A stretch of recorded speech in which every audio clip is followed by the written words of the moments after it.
Tonight, you'll hear the story of the boy who crowned himself emperor. He was short and clumsy, mocked for his thick Corsican accent, yet in those sharp eyes burned something powerful, an unshakable belief that he was meant for greatness. Napoleon bent kings and popes to his will. He gave up love for power, made his brothers into kings, and conquered most of Europe, only to lose it all on a battlefield called Waterloo. Was he a hero who brought new laws and new freedoms, or a ruthless leader who flooded Europe with war just to make himself legendary? That is the mystery of Napoleon Bonaparte, and tonight you'll hear 20 of the strangest, darkest, most amazing truths about the man whose story still echoes through time. So settle in. Let the crackle of distant campfires mix with the quiet of your own room. Let the sound of marching armies fade into the rhythm of your breathing. And as you drift off, story by story, fact by fact, you'll discover why Napoleon's name still haunts us, even 200 years after his fall. Picture this scandalous moment in 1769. A young woman named Letizia sits in the Cathedral of Ajaccio, pretending to listen to Sunday Mass while secretly plotting her family's survival in a world turned upside down. Suddenly, intense labour pains grip her body. She slips out quietly and rushes home, where she barely makes it to the salon before collapsing onto a tapestry-covered couch. With only her sister-in-law and a maid named Mamuccia Caterina as witnesses, she brings her fourth child into the world in the most undignified way possible. The baby arrives with a massive head that nearly killed his mother, and lungs so powerful the entire neighbourhood knows a Bonaparte has been born. His name is Napoleon Bonaparte, and this child, delivered on furniture instead of in a proper bed, will grow up believing he was destined to conquer the world. The irony is delicious. The future emperor of France was born like a peasant. But here's the first shocking twist in Napoleon's story. Just 15 months before his birth, his beloved island home had been sold like a piece of livestock. The Italian Republic of Genoa, bankrupt and humiliated after 40 years of brutal warfare against Corsican rebels, had secretly auctioned off Corsica to the highest bidder. France won with cold hard cash in the Treaty of Versailles, May 1768. Imagine discovering your homeland was literally purchased while you slept. The timing is almost supernatural in its cruelty. If Napoleon had been born 2 years earlier, he would have been a citizen of the independent Corsican Republic, one of Europe's most radical democratic experiments. This republic had created a constitution so progressive it terrified monarchs across Europe, with voting rights that made Britain look medieval. But by the time Napoleon took his first breath, French bayonets controlled every street in Corsica. Now here's where the Bonaparte family story gets really ugly. Napoleon's father, Carlo Bonaparte, had been one of Pasquale Paoli's most passionate followers, a true believer who risked everything fighting for Corsican independence. But when the French gold started flowing and it became clear which way the wind was blowing, Carlo made the most cowardly decision of his life. He abandoned everything he'd fought for and became a French collaborator. Picture the shameful transformation. The man who once led midnight raids against occupying forces was suddenly dining with French officials and kissing the rings of the very men he'd tried to kill. Carlo didn't just switch sides, he grovelled his way into French nobility, securing titles and privileges by betraying the memory of every Corsican who died for independence. The atmosphere in the Bonaparte household was toxic with secrets and contradictions. Napoleon's mother Letizia, a woman with the spine of steel and the cunning of a snake, had to watch her husband prostitute their family's honour for French favours. She filled her children's minds with whispered stories of Corsican glory, while teaching them to smile and bow before their occupiers. The family spoke Italian behind closed doors like conspirators, but French in public like loyal subjects. This poisonous environment shaped Napoleon's earliest understanding of power. He learned that principles were luxuries the weak couldn't afford, that loyalty was a commodity to be bought and sold, and that survival required that to betray anyone, including yourself.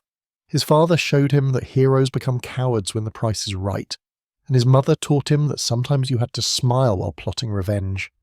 The timing of Napoleon's birth carries a darkness that's almost biblical.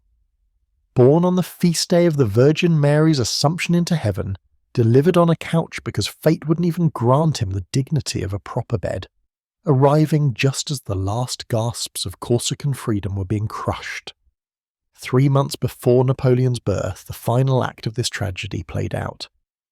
Pasquale Paoli, the independence leader who had been Carlo's idol, was crushed at the Battle of Ponte Novo in May 1769. The man who'd created Europe's most democratic constitution was hunted like an animal and forced to flee to Britain. Meanwhile, French soldiers celebrated their victory by systematically destroying every symbol of Corsican independence. The couch where Napoleon was born had witnessed something unprecedented and disturbing. This child was conceived in betrayal and born into occupation. He would grow up watching his father smile at the men who'd destroyed everything he once claimed to believe in.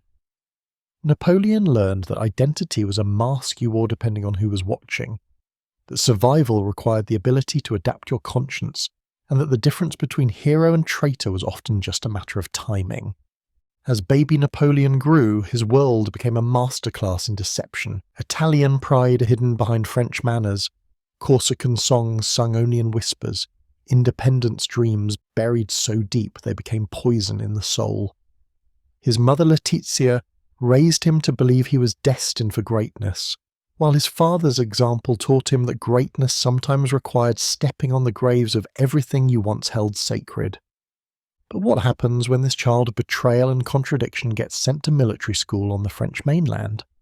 What happens when a boy who learned that honour was negotiable encounters other young men who have the luxury of believing in their own righteousness? In May 1779, a small 9-year-old boy arrives at the Royal Military School of Brienne, carrying everything he owns in a worn leather bag. Napoleon Bonaparte steps down from the carriage onto French soil, hundreds of miles from the only home he's ever known, about to begin 5 years that will reshape not just his own future, but the destiny of Europe itself.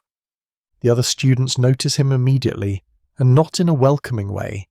Napoleon is shorter than most boys his age, with the olive skin common to Mediterranean islanders that makes him stand out among these pale sons of French nobility. When he speaks, his thick Corsican accent turns every French word into something foreign and strange.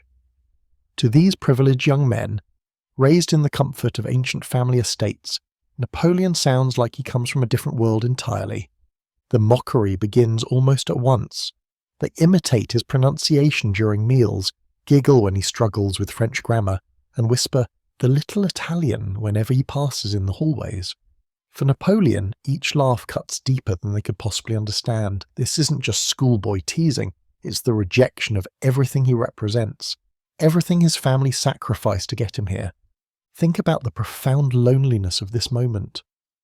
Napoleon's father had abandoned his principles, turned his back on Corsican independence, and collaborated with French authorities, all to secure this opportunity for his son. The family had paid a tremendous price in honour and self-respect, betting everything on Napoleon's success at this elite academy. And now, instead of the acceptance and opportunity they'd hoped for, Napoleon finds himself more isolated than ever. He responds to this rejection in a way that reveals the extraordinary mind already forming within him. Rather than trying harder to fit in, Napoleon retreats into himself, spending his free time in the school library, while other boys play games or socialise. Here, among the works of Plutarch and military histories, he begins building the intellectual foundation that will later astound Europe. The books become his companions, the great figures of history his true teachers. The school's discipline is strict by design, meant to forge these young nobles into officers worthy of the French army. Students live under rules that limit their contact with home, creating an environment where they must learn to depend on each other. For most boys, this builds camaraderie and lasting friendships. For Napoleon, already marked as different, it deepens his sense of being utterly alone in the world. Yet even in this isolation, glimpses of Napoleon's future greatness begin to emerge. He takes the small garden plot assigned to each student and transforms it into something remarkable. a miniature fortress complete with defensive walls and strategic positions. While other boys tend ordinary vegetables, Napoleon creates his own private world where he can sit undisturbed, reading and thinking about the great military campaigns of antiquity. His classmates find his behaviour strange, even unsettling. Teachers describe him as having an intense gaze that seems to look right through people, and a way of speaking that suggests deep currents of thought running beneath the surface. There's something about this quiet Corsican boy that makes others uncomfortable, though they can't quite explain why. He doesn't participate in their games or laugh at their jokes, but he watches everything with those penetrating eyes, as if he's studying them for some future purpose. One winter provides a perfect example of Napoleon's emerging leadership abilities.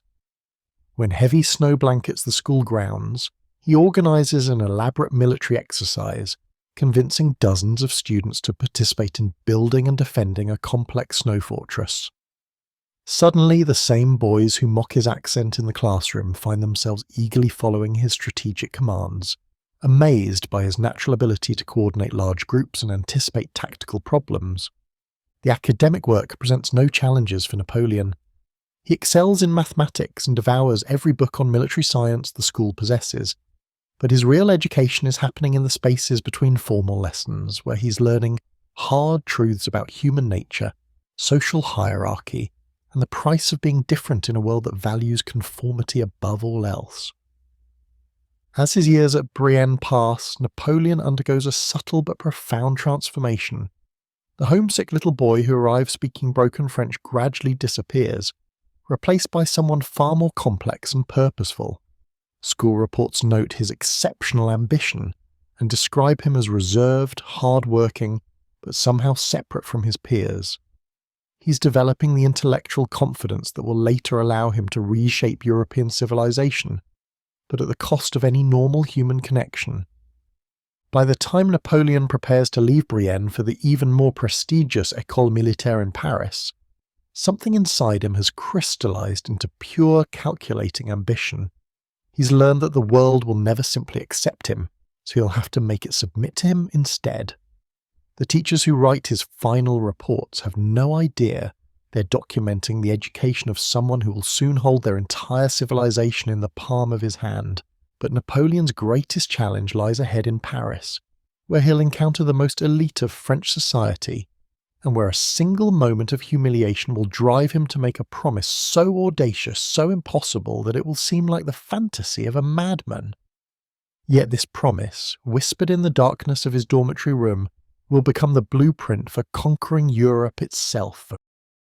In the winter of 1793, a 24-year-old artillery officer named Napoleon Bonaparte finds himself standing on a hilltop overlooking the rebel city of Toulon, watching French soldiers die in pointless attacks that accomplish nothing. For months, experienced generals have been throwing men at these stone walls like waves against a cliff, and Napoleon can see exactly why they keep failing. But he's just a captain in charge of the cannons, not the man making the big decisions. All he can do is watch and learn and quietly develop ideas that no one wants to hear from someone so young. Then fate intervenes in the most brutal way possible. The previous artillery commander takes a musket ball to the chest, and suddenly Napoleon finds himself promoted to a position where his ideas might actually matter. The senior generals, desperate and running out of options, decide to listen to what this intense young Corsican has been trying to tell them. Napoleon's insight isn't complicated, which makes it all the more brilliant. While everyone else has been focused on attacking the city directly, he realises the real target should be the harbour. Those British ships anchored in the bay aren't just providing supplies. They're the lifeline keeping this entire rebellion alive. Cut that lifeline and everything else falls apart. The beauty of the plan lies in its simplicity, but executing it requires weeks of dangerous methodical work. Napoleon spends his days positioning heavy cannons in places where they can rain fire down on the harbour, often under enemy fire that could kill him at any moment. This isn't some brilliant flash of inspiration. It's grinding, professional work that has to be perfect because there won't be a second chance. While Napoleon handles the technical side with his cannons, He knows the final victory will still require French soldiers to charge enemy positions and die for every foot of ground. His plan creates the opportunity, but brave men will have to pay the price in blood to make it work. The combination of intellectual strategy and physical courage is what makes this moment so extraordinary. When the moment finally comes, Napoleon's batteries begin their systematic bombardment of the British fleet in the harbour. Day after day, his cannons pour fire into the bay, while French infantry prepares for the costly assaults that will finish the job. The plan works exactly as Napoleon predicted. The British ships become sitting targets, their position increasingly impossible to maintain. On December 18th, the British fleet evacuates Toulon, rather than face complete destruction. Without their naval support, the Royalist forces inside the city collapse within hours. The siege that had dragged on for months ends in a matter of days, all because one young officer saw what everyone else had missed. 4 days later, Napoleon Bonaparte becomes the youngest general in the French army. 24 years old, promoted over men twice his age who've been fighting wars since before he was born. The boy who was mocked at military school for his accent is now outranking colonels and giving orders to officers who could be his father. Think about what this moment must have felt like for Napoleon. Just a few years ago, he was the lonely outsider at Brienne, eating meals alone while other boys laughed at everything about him. Now those same types of people, French aristocrats who had always looked down on Corsicans, have to salute him and follow his orders. The transformation must have felt like a dream, but also like vindication of every slight he'd ever suffered. But success in revolutionary France comes with its own dangers. The same political chaos that created opportunities for merit over birth could just as easily destroy anyone who attracted too much attention. Napoleon's rapid rise was supported by powerful men like Augustin Robespierre, whose brother Maximilien controlled much of the revolutionary government. Having such patrons was essential for advancement, but it also meant Napoleon's fate was tied to theirs. As he celebrates his promotion to general, Napoleon must already be calculating the risks ahead. Revolutionary politics change like weather, and today's hero can become tomorrow's enemy of the people. The guillotine has already claimed kings and queens. It would hardly hesitate over one young general, no matter how brilliant his victories.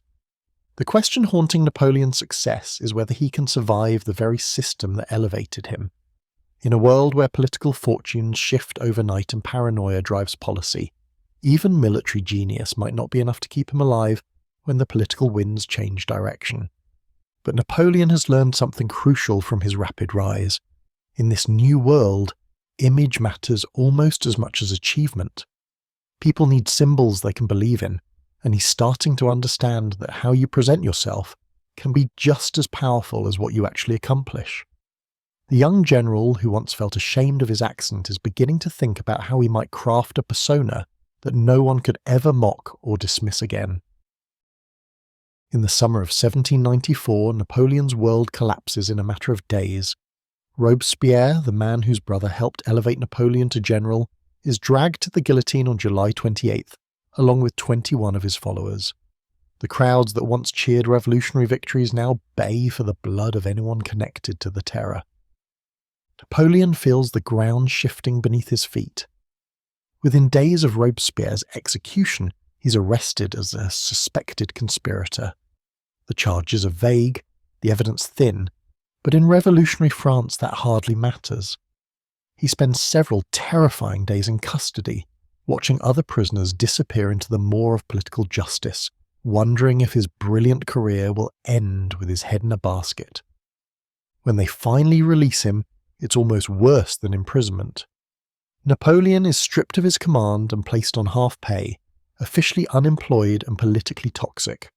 The young general who once commanded artillery batteries finds himself wandering the narrow streets of Paris with empty pockets and an uncertain future, just another casualty of the revolution's endless appetite for enemies.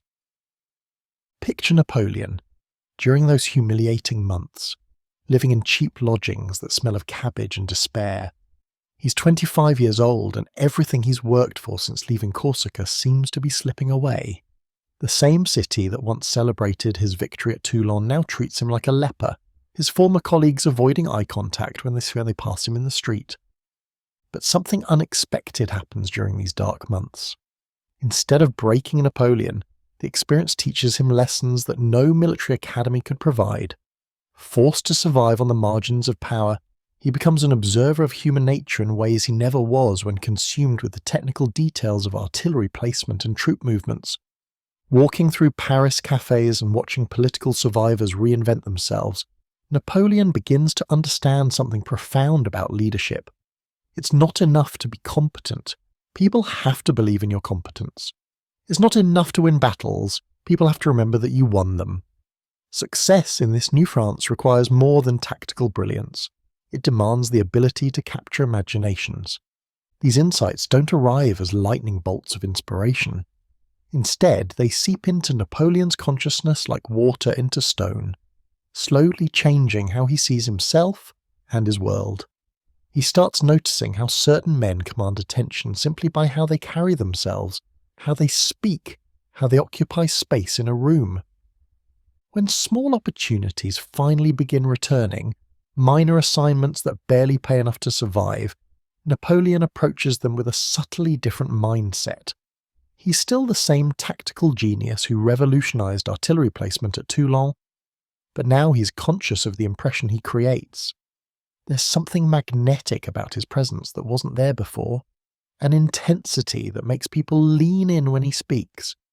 The famous elements of Napoleon's image that will captivate the world for centuries don't emerge from deliberate calculation during this period.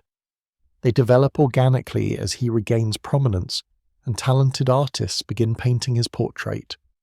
His habit of wearing his military hat sideways rather than perpendicular like other officers starts as a practical choice, but makes him instantly recognizable on any battlefield. The hand-in-waistcoat pose that becomes his signature wasn't invented by Napoleon.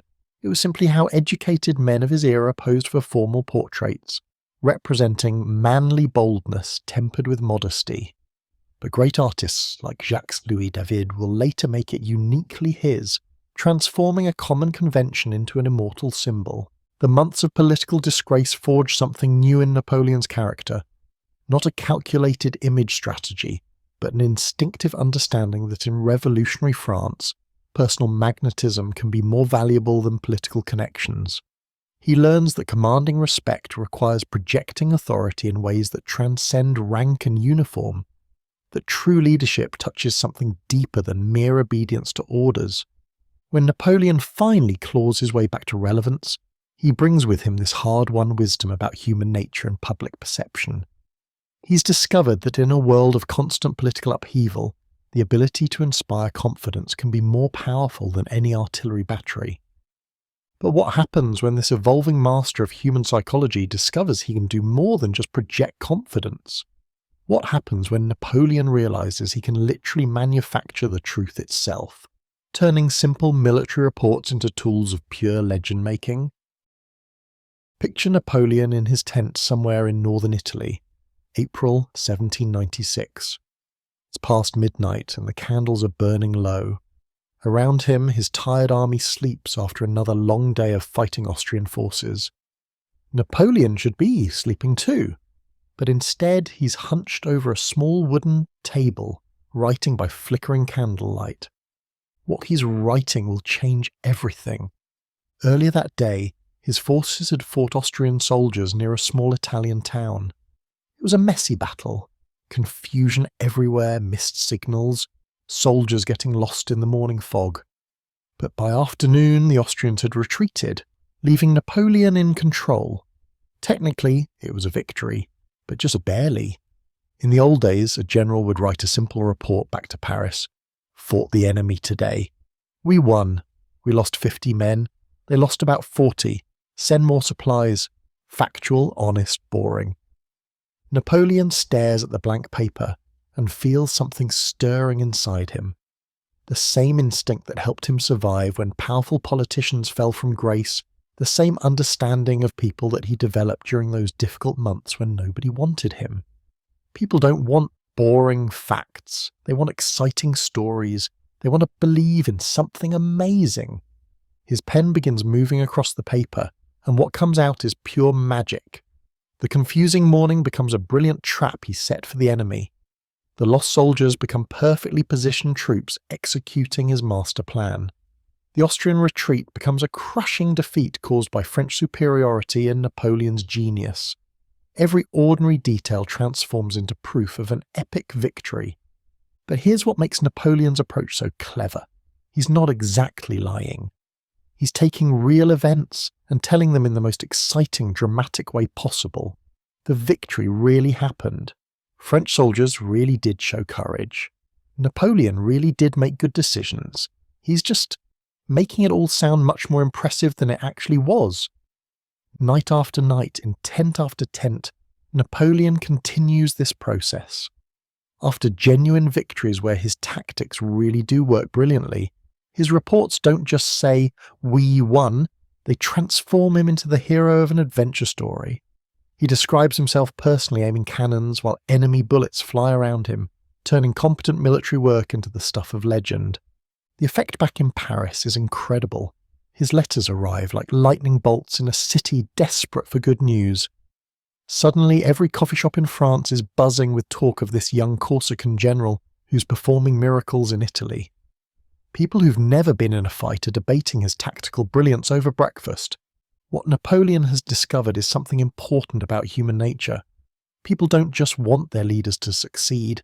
They want to believe their leaders are extraordinary. They want heroes who are better than ordinary people, who represent the best of what anyone could become. Napoleon's reports don't just tell what happened in battles, they feed this deep human hunger for greatness. The change extends to his own soldiers, who start reading about themselves as characters in an epic adventure. Men who know the reality of mud, fear, and exhaustion begin seeing themselves through Napoleon's eyes, as heroes worthy of songs, as part of something magnificent and historic. The reports don't just describe his army. They help create the army Napoleon needs. But late at night, alone with his candles and his pen, Napoleon understands something even more exciting. These aren't just military reports anymore. They're acts of creation, moments where he literally changes reality through the power of words. Every report that reaches Paris makes him more famous, more important, more powerful than any simple military victory could achieve. The young man who once felt embarrassed by his accent and humble background is learning to write himself into history as its main character. Each carefully chosen word moves him closer to a goal he's only beginning to admit to himself. Why should he be content to serve politicians when he could become the politician in charge? Why should he accept the limits others place on him when he can write his own future? As dawn approaches and Napoleon finally puts down his pen, he's created more than just another military report. He's discovered the secret weapon that will carry him from unknown artillery officer to master of Europe. The ability to control not just what happens, but how the world understands what happens. But Napoleon's hunger for glory is growing faster than Italy can satisfy it. His reports have made him the most famous general in France, yet he's still just taking orders from politicians he considers less capable than himself. The techniques he's perfected in writing about military victories have given him something more dangerous than battlefield success. They've given him the confidence to dream of ultimate power. What Napoleon needs now isn't just another military campaign. He needs an adventure so spectacular, so unprecedented, that it will lift him beyond the reach of ordinary politics. He needs something that will let him write himself into history, not just as a great general, but as a figure who breaks all the normal rules. The opportunity that presents itself will take him to one of the most exotic, mysterious places on Earth, a land of ancient pyramids and legendary pharaohs, where he can chase both military glory and historical immortality. But this grand adventure will also teach Napoleon a harsh lesson about the difference between controlling stories and controlling reality. Picture Napoleon standing on the deck of a ship in 1798, watching the golden coast of Egypt appear through the morning haze. The Mediterranean wind whips through his hair as he stares at a land that exists more in dreams than reality for most Europeans. Behind him, 35,000 French soldiers crowd the decks of dozens of ships. But Napoleon hasn't just brought an army. He's brought 167 of France's greatest minds, scientists, artists, mathematicians, and scholars who will unlock secrets that have been buried in desert sand for thousands of years. But there's something Napoleon's men don't know, something that will haunt this entire adventure. The politicians back in Paris didn't send him to Egypt to make him a hero, they sent him there to get rid of him. Napoleon has become too popular, too dangerous to have around. Egypt is meant to be his golden cage, a place where he can chase impossible dreams while staying thousands of miles away from French politics. Napoleon knows this perfectly well, and the knowledge burns inside him like desert fire. Every step he takes on Egyptian sand is calculated to build a legend so magnificent that France will have no choice but to welcome him back not as an exile, but as a conqueror. The journey across the Mediterranean becomes a nightmare of suspense. Somewhere out there, Admiral Nelson's British fleet is hunting for Napoleon's ships, ready to send the entire expedition to the bottom of the sea. Night after night, Napoleon stands on deck scanning the horizon for enemy sails, knowing that his entire future hangs on reaching Egypt before Nelson's cannons find them. When they finally land near Alexandria, Napoleon faces his first crisis. His soldiers step off the ships into heat like nothing they've ever experienced. The sun beats down like a hammer, the sand burns through their boots, and many are already wondering what madness brought them to this alien landscape. This is when Napoleon delivers the speech that will echo through history. Standing before the Great Pyramids with 40 centuries of silent history towering behind him, Napoleon tells his exhausted soldiers that they are about to fight in the shadow of the greatest monuments human hands have ever built. Every pharaoh, every ancient warrior, every forgotten king is watching them from those stone peaks. The speech transforms potential mutiny into electric anticipation, turning French soldiers into characters in an epic that began before Christ was born. While the army fights its battles, Napoleon's scholars begin making discoveries that will change how the world understands the past. In dusty ruins and forgotten temples, they are copying mysterious hieroglyphs, measuring ancient architecture, and cataloguing wonders that have been hidden for millennia. Napoleon has turned a military campaign into the greatest treasure hunt in history. The most extraordinary discovery comes from the most ordinary source. Near the town of Rosetta, a French officer named Pierre-François Bouchard uncovers a black stone covered in 3 different scripts. The Rosetta stone doesn't look like much, just another piece of carved rock in a land full of ancient monuments, but it holds the key to reading Egyptian hieroglyphs, to giving voice to a civilization that has been mute for over 1,000 years. For a brief shining moment, Napoleon's dreams seem within reach. His forces destroy the exotic Mamluk warriors at the Battle of the Pyramids, fighting with those ancient monuments as their backdrop. Victory in Egypt feels like the first step toward becoming the new Alexander, master of both East and West. Then disaster strikes with the force of divine punishment. Admiral Nelson finds the French fleet and destroys it in a single devastating night at the Battle of the Nile. Napoleon watches from shore as his ships burn like torches on the dark water, taking with them his army's only escape route. In one catastrophic evening, the adventure that began with dreams of glory becomes a death trap. But instead of breaking Napoleon, the disaster reveals something terrifying about his character. Trapped in Egypt with no way home, he doesn't despair and he adapts.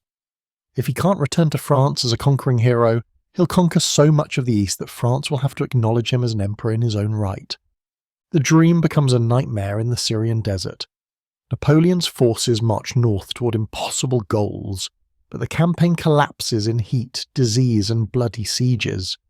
Plague spreads through his ranks like wildfire. Ottoman forces fight with desperate courage, and Napoleon watches his Grand Eastern Empire crumble in the sand. That's when the letters arrive from France, bringing news that changes everything. The government is falling apart, French armies are losing battles across Europe, and the country is sliding toward chaos. Suddenly, Napoleon's exile looks less like punishment and more like perfect timing. Here's where Napoleon makes the decision that will define him forever. On a sweltering August night in 1799, he makes a choice that reveals the true depths of his ambition and the true cost of his dreams. He decides to abandon his army in Egypt and return to France in secret, leaving behind thousands of soldiers who trusted him with their lives. Picture that moment of betrayal. Napoleon standing on the deck of a small ship in the darkness, watching the Egyptian coast disappear behind him, while his abandoned soldiers sleep in their desert camps, unaware that their commander has fled like a thief in the night. Men who followed him across the Mediterranean, who fought for him under the pyramids, who believed in his promises of glory, are now stranded in a hostile land without their leader. The decision is breathtaking in its callousness, yet brilliant in its timing. Napoleon tells himself he's more valuable to France than to the doomed army in Egypt, but the truth cuts deeper. He's learned to sacrifice anything and anyone for his ultimate goal. His soldiers' lives, his own honour, the trust of men who would have died for him. Everything becomes expendable when weighed against his hunger for power. As his ship carries him toward France through the dark Mediterranean, Napoleon stares at the stars and plans his next move. While his abandoned soldiers continue dying in the Egyptian desert, he's already imagining himself seizing control of a France desperate for strong leadership. What happens when the faster of betrayal arrives home to discover that France's leaders are even weaker than he hoped? What happens when Napoleon realizes that the ultimate prize, absolute power over the entire nation, might be within his grasp? Picture Napoleon Bonaparte on the morning of November the 9th, 1799, standing before a mirror in his Paris apartment, adjusting his military uniform with hands that betray the slightest tremor. Today, he's going to attempt something so audacious that even he can barely believe it. He's going to overthrow the government of France without firing a single shot, and he's going to make it look completely legal. The plan consuming Napoleon's thoughts is breathtaking in its boldness. Instead of storming government buildings like a common rebel, he's going to use the system's own rules to destroy it from within. He's spent weeks carefully positioning allies in key places, spreading rumours of impending crisis, and convincing important people that only desperate measures can save France from collapse. But as Napoleon stares at his reflection, something darker stirs beneath the surface.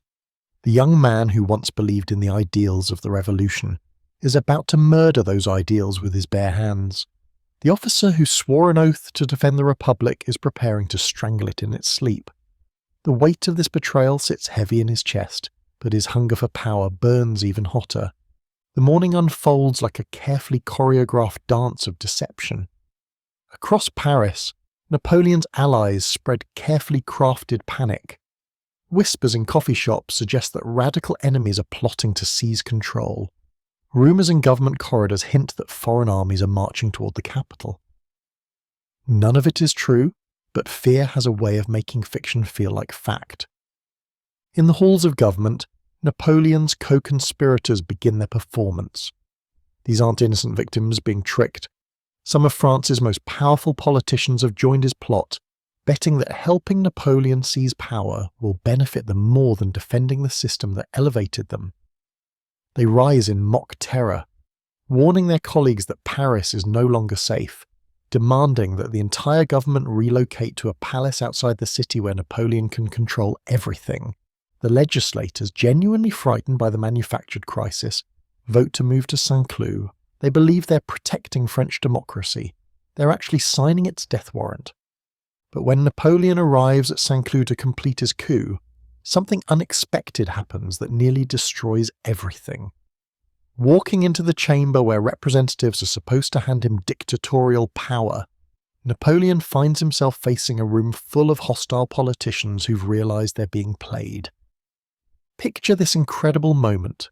Napoleon Bonaparte, the man who commanded thousands in battle, stands before a few hundred civilians and completely loses his composure. The representatives shout accusations of treason. Some surge toward him angrily, and Napoleon, the great military genius, freezes like a schoolboy caught cheating on an exam. For several agonizing minutes, it looks like the coup will collapse in humiliation. Napoleon stumbles over his words, backs toward the door, and seems on the verge of fleeing. The democracy he came to murder might survive simply because he lacks the nerve to finish the job. That's when his brother Lucien saves the day with an act of pure theatrical brilliance. As the session's president, Lucien suddenly declares that assassins have infiltrated the chamber and are threatening everyone's lives. It's a complete lie, but it provides exactly the excuse Napoleon's soldiers need. The chamber erupts in chaos as armed soldiers burst through the doors with bayonets gleaming. The elected representatives of France, men who should be defending democracy with their lives, instead scatter like frightened birds. Some push toward exits, others scramble through windows, most simply abandon their posts when faced with military steel. In that moment of panic and fleeing politicians, something dies in France that will never be resurrected. Not just a government or a political system, but the idea that the people's voice matters more than one man's ambition. Napoleon watches the chaos he's created and feels a mixture of triumph and something that might be shame if he still allowed himself such luxuries. That evening in the nearly empty palace, Napoleon and his co-conspirators divide up the ruins of French democracy. They create something called the Consulate, supposedly ruled by 3 equal partners. But everyone knows Napoleon will be the real master. The other leaders who thought they were using him for their own purposes discover they've created a monster they can no longer control. The most chilling aspect isn't the coup itself, but how easily the French people accept it. After 10 years of revolution, war and constant upheaval, most citizens seem relieved that someone has finally taken charge. The newspapers praise Napoleon for bringing stability. The streets remain calm. Democracy dies not with protests or resistance, but with a collective sigh of exhaustion. Late at night, alone in his new offices, Napoleon stares out at the city he now controls and feels something fundamental shift inside him. He's crossed a line that can never be uncrossed, betrayed principles that once defined him, and discovered that power tastes even sweeter than he imagined. The boy who once dreamed of serving the Republic has learned to devour it instead. But even absolute control over France isn't enough to satisfy the hunger now consuming Napoleon's soul. As he plans his next moves in those quiet midnight hours, he's already thinking beyond the title of First Consul. He's tasted what it feels like to reshape an entire nation according to his will. And the experience has awakened an appetite that no ordinary position can satisfy. Yet Napoleon also understands that his seizure of power has created deadly enemies who will never accept his rule. Royalists who dream of restoring the monarchy, Republicans who mourn the death of democracy, foreign powers who fear his ambitions, all of them now have reasons to want him dead. The coup that made him master of France has also painted a target on his back that will never disappear. In the shadows of Paris, plots are already forming. Desperate men with nothing left to lose are sharpening knives and loading pistols, planning to end Napoleon's reign before it truly begins. Some will act out of principle, others from desperation, but all of them share the same goal: to kill the man who murdered French democracy. What happens when these would-be assassins strike at the heart of Napoleon's new regime? And how will surviving their attacks convince Napoleon that he needs more than just political power to protect himself? He needs the divine authority that only a crown can provide. Christmas Eve, 1800. Napoleon sits in his elegant carriage with Josephine, her gloved hand resting gently on his arm as they ride through the festive streets of Paris toward the opera. Snow dusts the cobblestones, and warm yellow light spills from windows where families are celebrating the holiday. Napoleon feels unusually relaxed, almost peaceful, as their coach rocks gently through the narrow streets.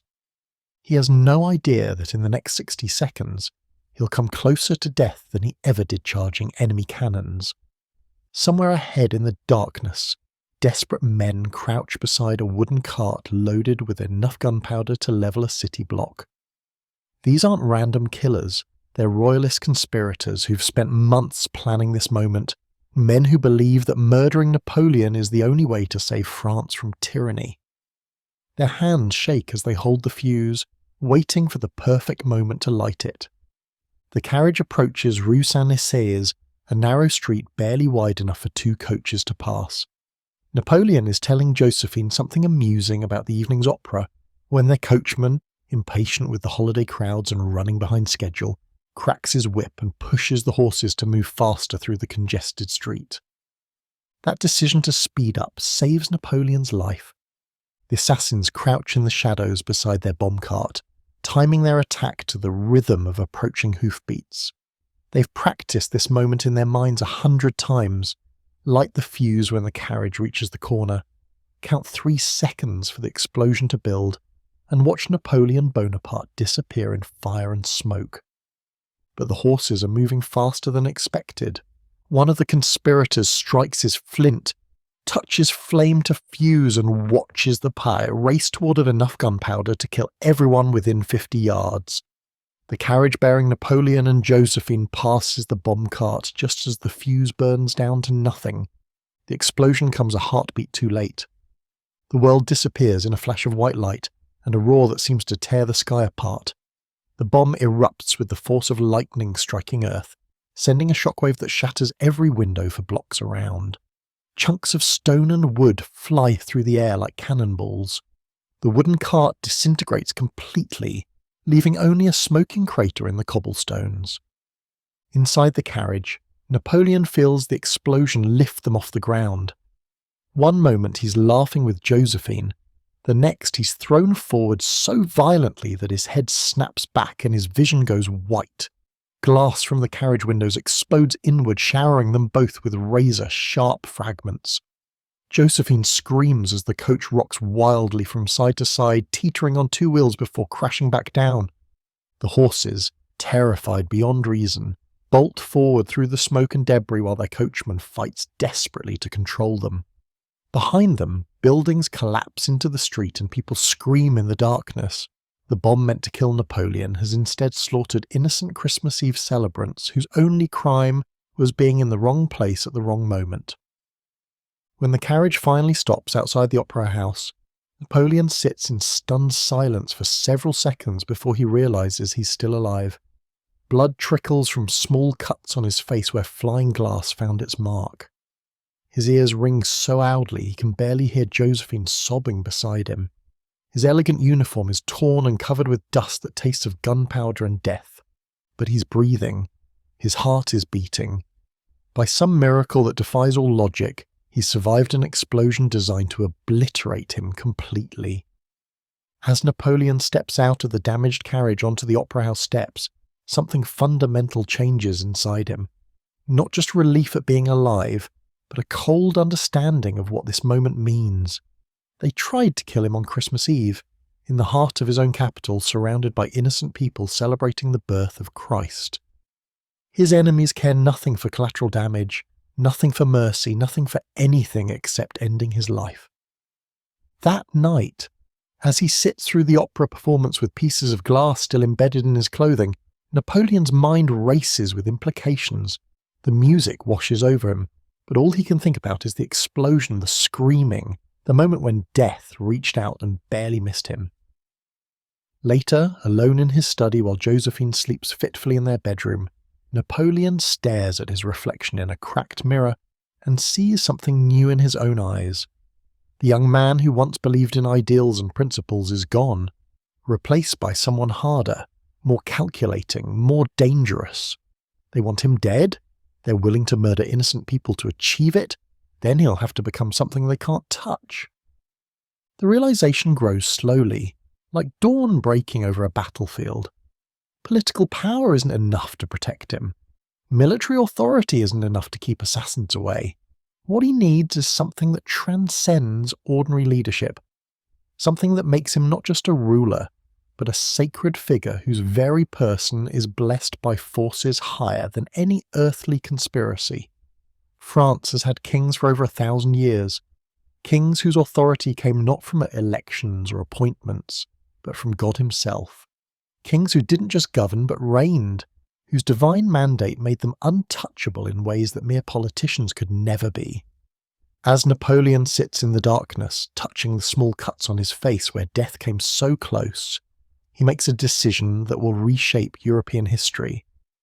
The bomb that was meant to kill him has instead killed something else, his last reluctance to claim the ultimate prize. What happens when this survivor of assassination decides that being first consul isn't enough? What happens when Napoleon realizes he needs to become something France hasn't seen for centuries, an emperor whose crown comes not from the people, but from the hands of God himself? December 2nd, 1804. Napoleon Bonaparte stands in a small chamber behind the altar of Notre Dame Cathedral, staring at his reflection in an ornate mirror, while servants make final adjustments to his coronation robes.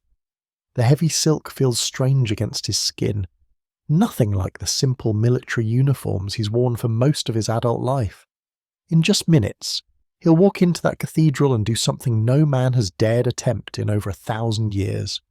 The sound of thousands of voices filters through the stone walls. Nobles, diplomats, generals, and dignitaries from across Europe, all packed into the ancient cathedral to witness what they believe will be a traditional coronation ceremony. They have no idea that Napoleon is about to shatter every expectation, every tradition, every assumption about how power is granted and received. Napoleon's hands tremble slightly as he touches the golden crown sitting on a velvet cushion nearby. Not from fear, but from the sheer magnitude of what he's about to do. This crown represents everything he was told he could never have. Ultimate authority, imperial power, the right to rule over millions of people. The boy who was mocked for his accent at military school is about to place it on his own head. The cathedral fills with the scent of burning incense and melted candle wax as Napoleon makes his entrance. His footsteps echo against ancient stone floors that have witnessed coronations of kings for centuries. But none of those kings did what Napoleon is planning to do. None of them had the audacity to crown themselves. Pope Pius VII sits on his ceremonial throne, magnificent in his papal robes, but knowing that his role today will be largely symbolic. This was all arranged beforehand.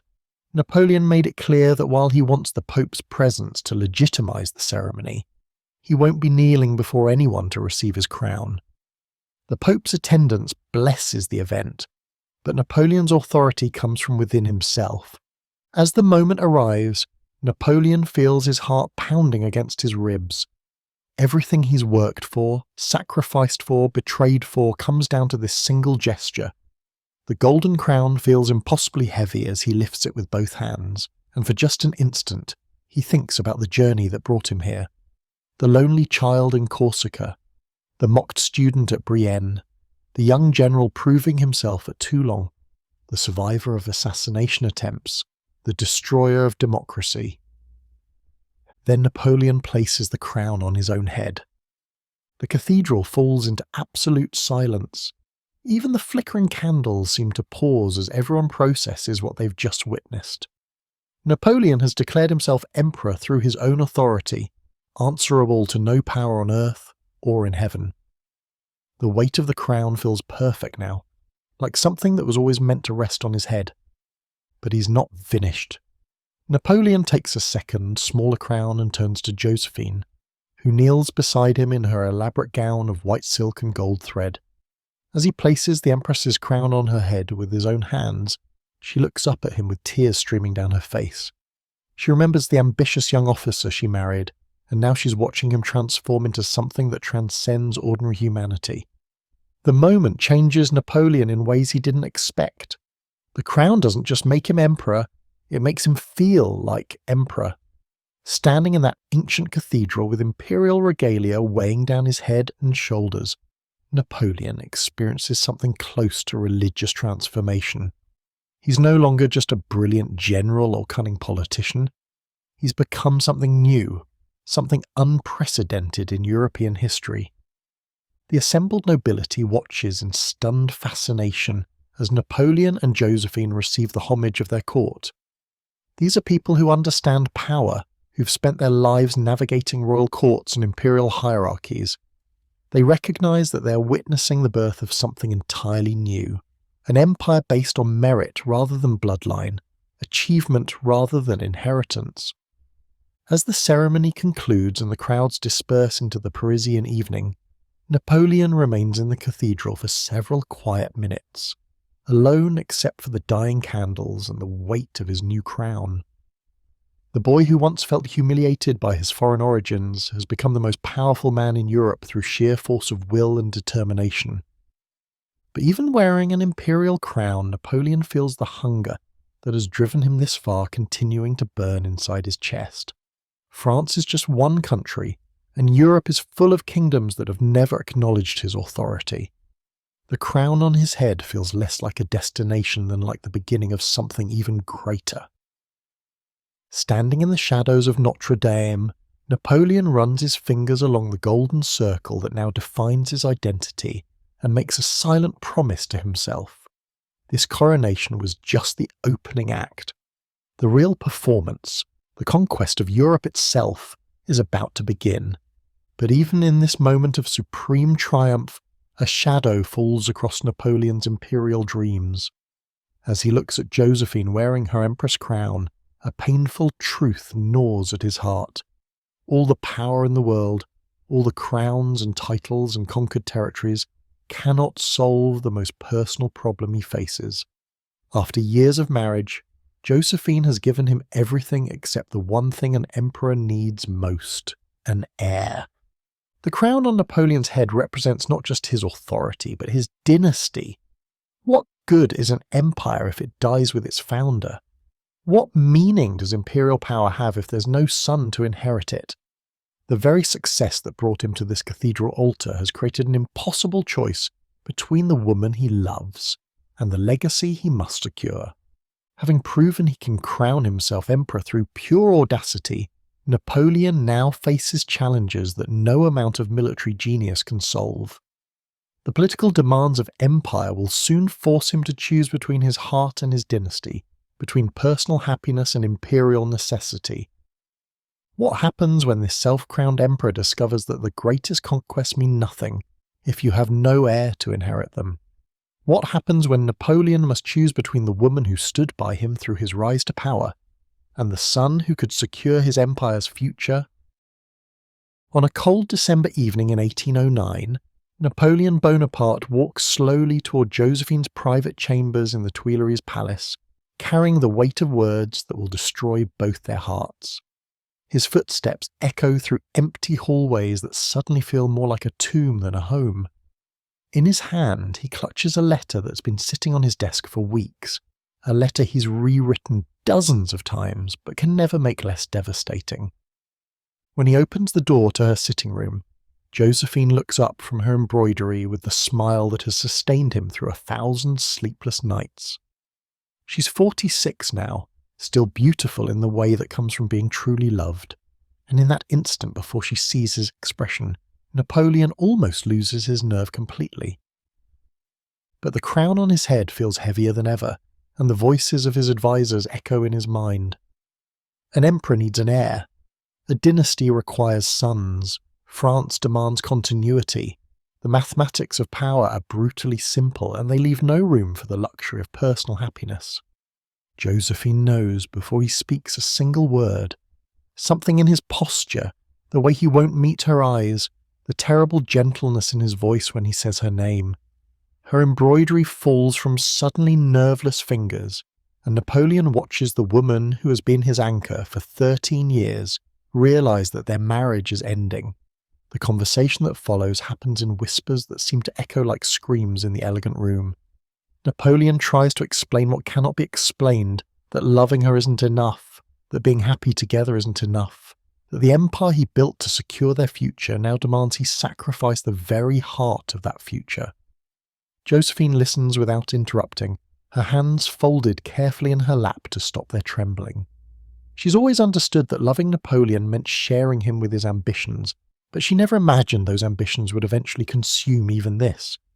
When he finally stops talking, the silence between them feels like something physical, heavy and suffocating. Then Josephine begins to cry, and Napoleon feels his own carefully maintained composure shatter like glass. These aren't dignified tears or strategic weeping. This is the raw anguish of a woman watching her life's greatest love slip away for reasons that make perfect political sense and no human sense at all.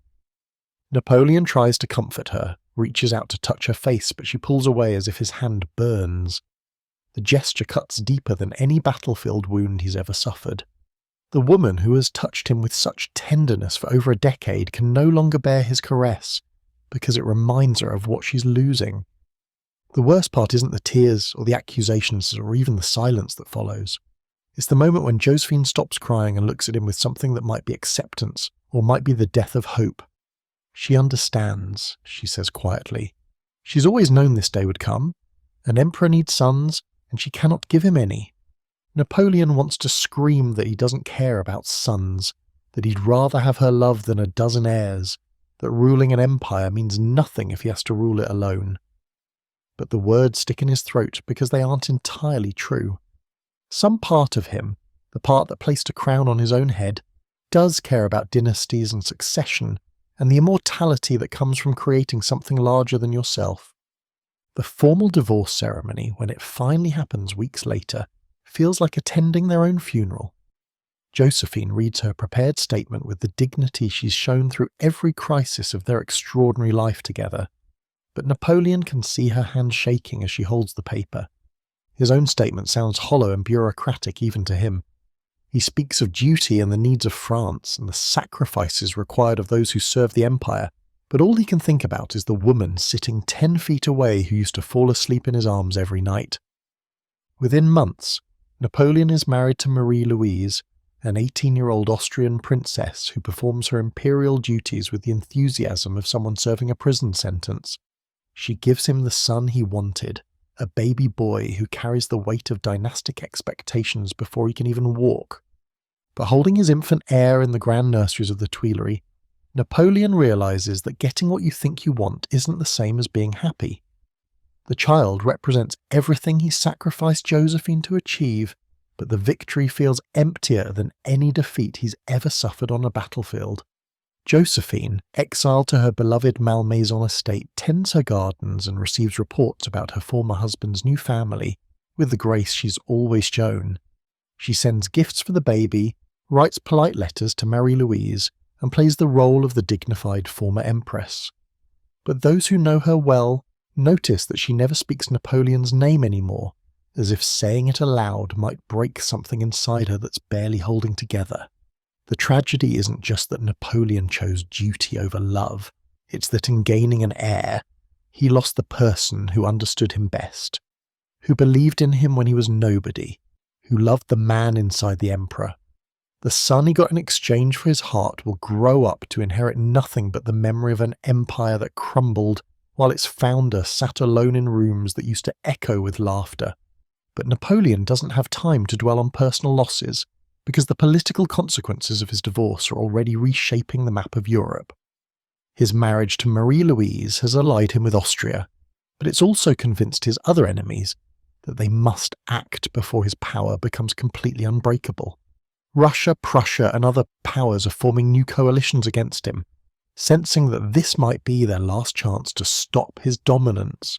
The man who sacrificed his deepest love for imperial necessity now faces the ultimate test of whether that sacrifice was worth it. All of Europe is mobilizing against him, and Napoleon must prove that his genius for war can overcome any odds.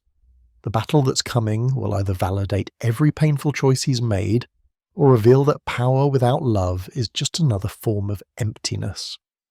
What happens when the disaster of impossible choices stakes everything on a single battle that will determine the fate of Europe?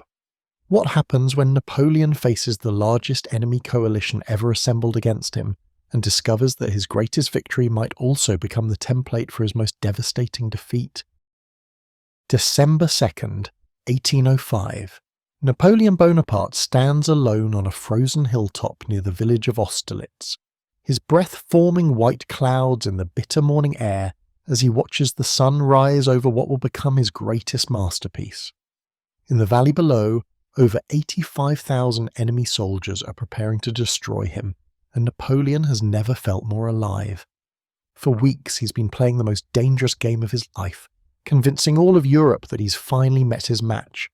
He's retreated when he could have fought, abandoned strong positions and let rumours spread that he's desperate for peace. Every action has been theatre, every retreat a carefully calculated step in a trap so brilliant that even he sometimes marvels at its audacity. The cold seeps through Napoleon's boots as he surveys the battlefield where two emperors, Francis of Austria and Alexander of Russia, believe they are about to end his reign forever. They have more soldiers, better positions, and the confidence that comes from thinking they're fighting a beaten man. They have no idea they're walking into a masterpiece of deception. Napoleon's plan is so simple it's almost insulting to his enemy's intelligence. He's going to make his right flank look weak and vulnerable, like a wounded animal begging to be attacked.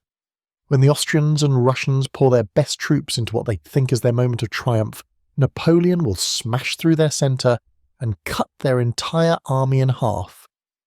But the genius isn't in the tactics, it's in understanding human nature. His enemies want to believe he's beatable, need to believe that their superior numbers guarantee victory. Napoleon has given them exactly what they wanted to see, and now they're going to destroy themselves trying to claim it. As the morning mist lifts from the frozen ground, Napoleon watches enemy forces moving into position with the satisfaction of a chess master who can see 10 moves ahead. Every unit marching into place, every cannon being positioned, every confident gesture from enemy commanders, all of it is happening exactly as he predicted. The battle begins with the thunder of artillery echoing across the valley like the voice of God announcing Judgment Day. Napoleon stands calmly at his command post, watching Austrian and Russian forces throw themselves at his deliberately weakened right flank with the enthusiasm of hunters who think they've cornered their prey. For hours, the deception plays out perfectly. His right flank bends under massive enemy attack, giving ground slowly, while drawing more and more enemy forces into what they believe is their breakthrough moment. Napoleon's soldiers fight with desperate courage, not knowing they're acting in a play their emperor wrote specifically to destroy their enemies. The noise is deafening, cannons roaring, muskets cracking like thunder, men screaming orders and prayers and curses in half a dozen languages. The smell of gunpowder burns Napoleon's nostrils, and the ground beneath his feet trembles with each artillery barrage. This is warfare as he's always imagined it, not just a test of courage, but a contest of minds where the cleverest strategist claims victory. Then comes the moment Napoleon has been waiting for. Looking through his telescope, he sees that enough enemy forces have committed to attacking his fake weakness. The centre of their line is thin, undermanned, vulnerable. He gives the signal he's been rehearsing in his mind for weeks. His hidden reserves burst from concealment like a thunderbolt striking earth. Napoleon's real attack hits the Austrian and Russian centre with such devastating force that enemy commanders don't even understand what's happening until it's too late. In minutes, their carefully planned battle becomes a nightmare of confusion and panic. Napoleon watches his tactical masterpiece unfold with something approaching religious ecstasy.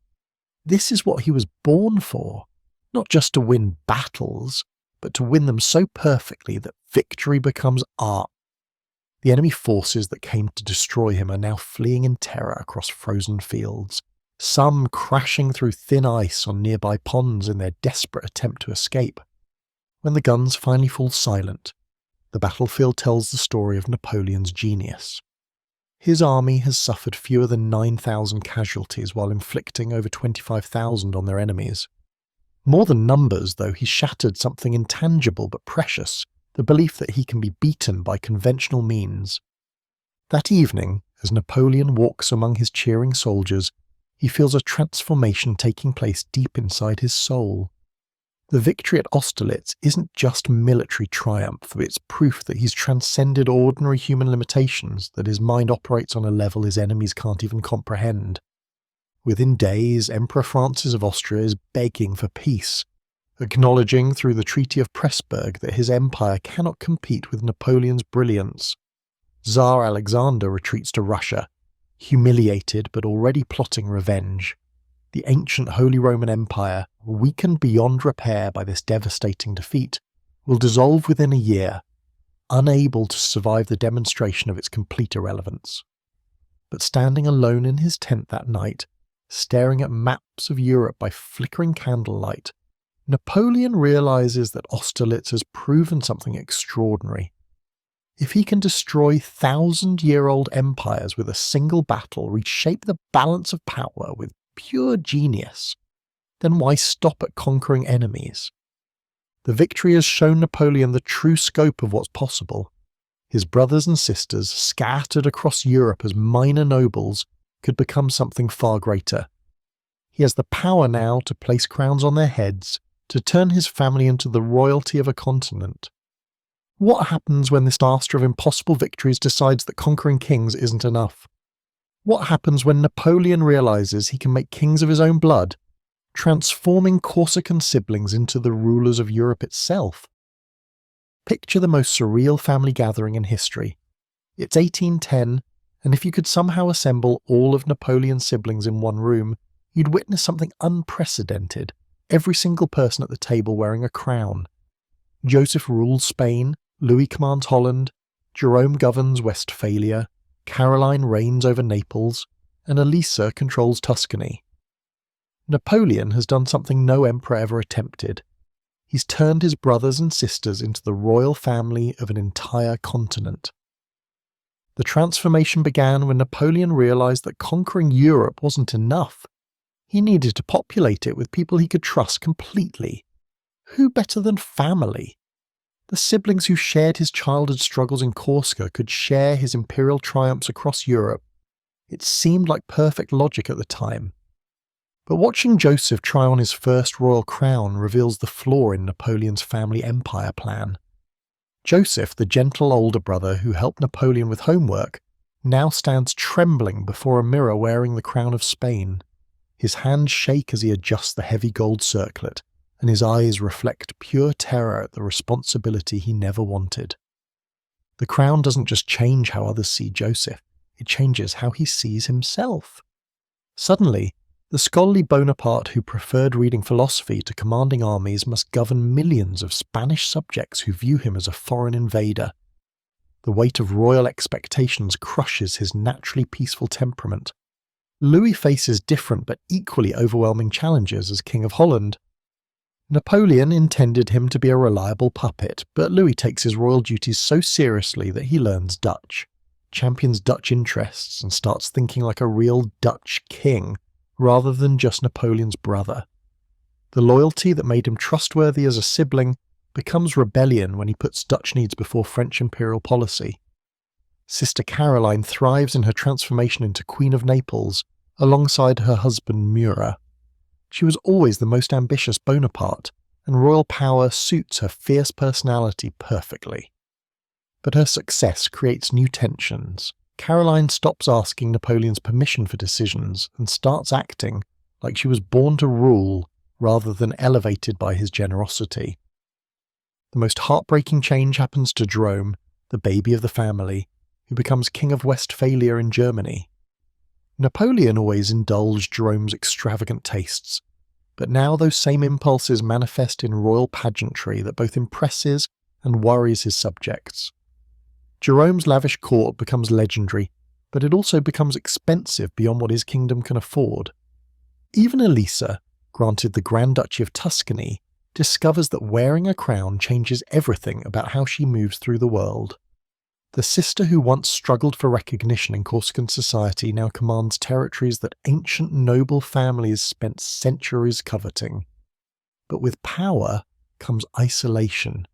She can never again be just Napoleon's sister, because she's always a duchess first. The strangest moments come when these newly crowned siblings encounter each other at imperial gatherings. Brothers who once wrestled as children now must observe formal protocol, bowing to each other, according to the relative importance of their kingdoms. Sisters who shared bedrooms in Corsica now compete over precedence in ceremony and diplomatic recognition. Napoleon watches these transformations with fascination and growing unease. He created this family empire to ensure loyalty, but power has changed his siblings in ways he never anticipated. They are not just wearing crowns, they're becoming the people their crowns demand they be, and those people aren't always the loyal family members he expected. The most painful revelation comes during rare private moments, when the imperial masks slip and Napoleon glimpses the siblings he used to know. Joseph confesses his terror at ruling Spain, Louis admits he feels more Dutch than French, and Caroline reveals that her success as queen sometimes feels like losing herself as a sister. Late at night, alone in imperial apartments that echo with emptiness, Napoleon realizes he's created his own form of exile. He's the most powerful man in Europe, surrounded by family members wearing crowns he placed on their heads, yet he's never felt more isolated. The people who once knew him as just Napoleon now see him as Emperor first, brother second. The family that once gathered around humble Corsican dinner tables now rules thrones across Europe, but success has scattered them across a continent where they're too important to simply be siblings anymore. Napoleon has given them everything except the ability to remain the family they used to be. Yet creating family kingdoms has only whetted Napoleon's appetite for the ultimate prize. The Austrian Habsburgs, who've ruled from Vienna for centuries, still dare to treat him like an upstart. Their imperial palace represents everything Napoleon has spent his career destroying. Ancient bloodlines, divine right, the old Europe that claims superiority through birth rather than brilliance. If he can make his siblings into kings and queens, why shouldn't he dine in the most prestigious palace in Europe while its rightful owners flee in terror? What happens when this creator of family empires decides that the ultimate humiliation isn't just defeating Austria, but eating dinner at the emperor's own table while he hides in the ruins of his shattered realm? November 13th, 1805. Napoleon Bonaparte sits alone in the most magnificent dining room in Europe, cutting into a piece of perfectly roasted pheasant while listening to the silence echo through the Austrian emperor's abandoned palace. The crystal chandeliers above him sparkle with hundreds of candles, casting dancing shadows across walls lined with portraits of Habsburg monarchs who've ruled from this very room for centuries. The taste of victory has never been so literal. Each bite of the Austrian emperor's food, prepared by the Austrian emperor's chefs, served on plates bearing the Habsburg coat of arms, reminds Napoleon of just how completely he's humiliated Europe's most ancient dynasty. Emperor Francis II was probably eating breakfast in this chair just weeks ago, never imagining that a Corsican artillery officer would soon be enjoying dinner at his table. The wine is extraordinary, a vintage that has been aging in Habsburg cellars since before Napoleon was born. As he raises the crystal goblet to his lips, Napoleon can't help but smile at the irony. He's literally drinking the Austrian emperor's inheritance while that same emperor hides somewhere in the countryside, probably sharing watery soup in some peasant's cottage. The silence in the vast dining hall is almost overwhelming. This room was built to host grand imperial banquets, filled with the laughter and conversation of Europe's most powerful nobles. Now it echoes only with the soft clink of Napoleon's silverware against Habsburg china and the distant footsteps of servants who found themselves serving a new master. Looking up at the portraits surrounding him, Napoleon feels a deep satisfaction that goes beyond mere military conquest. These painted Habsburg emperors built their power through marriage alliances and inherited titles, claiming God gave them the right to rule millions of people. Napoleon has proven that genius and determination matter more than ancient bloodlines. The pheasant is perfect, tender, seasoned with herbs he can't identify, accompanied by vegetables that must have come from the imperial gardens. Every bite tastes like vindication of the journey that brought him from that couch in Corsica where he was born to this throne room, where he now dines alone. The most intoxicating aspect of this meal isn't the exquisite food or rare wine, it's the complete solitude. Napoleon eats by himself in a palace designed to impress hundreds of guests, surrounded by centuries of imperial grandeur that now belongs entirely to him. The boy who once felt excluded from everything that mattered now owns the most exclusive address in Europe. As servants move somnolently around the edges of the room, refilling his wine glass and clearing empty plates, Napoleon realizes how quickly power changes hands. These same men were serving Emperor Francis his breakfast just weeks ago with the same practiced efficiency. Now they bow to Napoleon as if he's always been their master, as if Habsburg rule was just a brief interruption in his reign. The dessert arrives on a silver platter, delicate pastries that dissolve on his tongue like sweet snow. Napoleon savours each bite while contemplating how far he's travelled from the military academies where other students mocked his accent.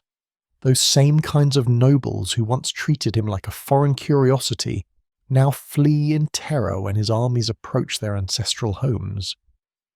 But even this perfect triumph feels incomplete somehow.